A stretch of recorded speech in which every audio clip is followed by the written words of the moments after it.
नमस्कार, मी साक्षी अणसने. येस मराठी न्यूजमध्ये आपलं स्वागत. पाहूया त्याच्या ठळक घडामोडी. त्र्यंबकेश्वर येथे संत निवृत्तीनाथ महाराज यांच्या 551व्या अमृत महोत्सव निमित्ताने संत निवृत्ती महाराज यांच्या समाधी मंदिराजवळ अखंड निवृत्तीनाथ महाराजांच्या गाथा पारायण सप्ताहाचे आयोजन करण्यात आले होते. यावेळी संपूर्ण नाशिक जिल्ह्यातून भाविक हे श्री संत निवृत्तीनाथ महाराज गाथा पारायणसाठी आले होते. संपूर्ण महाराष्ट्रातून भाविक हे त्र्यंबक नगरीत दाखल झाले आहे. श्री संत निवृत्तीनाथ महाराज यांच्या मंदिराचे भव्य काम सुरू असून भाविकांनी दान द्यावे असे आवाहन विश्वस्त नवनाथ महाराज गांगुर्डे यांनी केले आहे.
आपल्याबरोबर बोलण्यासाठी आता विश्वस्त आहेत नवनाथ महाराज गांगुर्डे. महाराज, चालू असलेला नामयज्ञ आणि वारीबद्दल सांगा.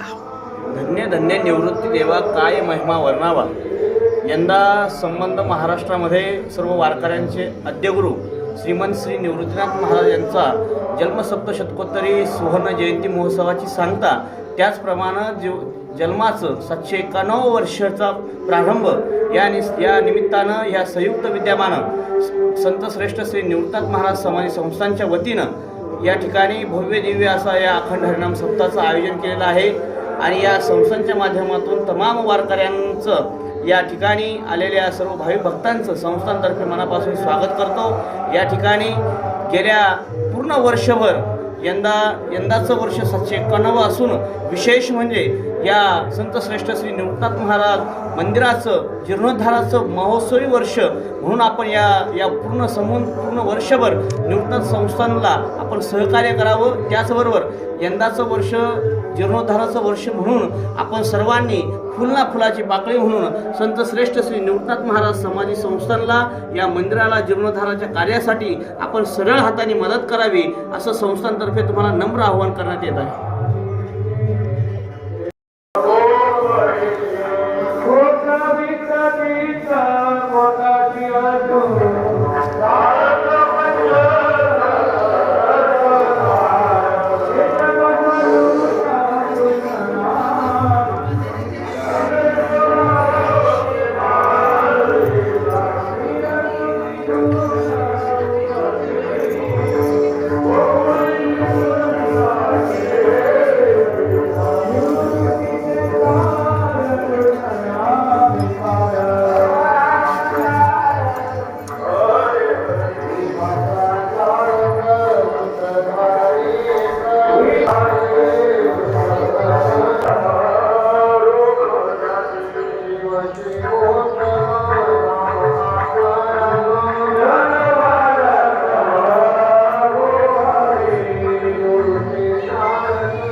येस मराठीसाठी तालुका प्रतिनिधी त्र्यंबकेश्वर, नाशिक.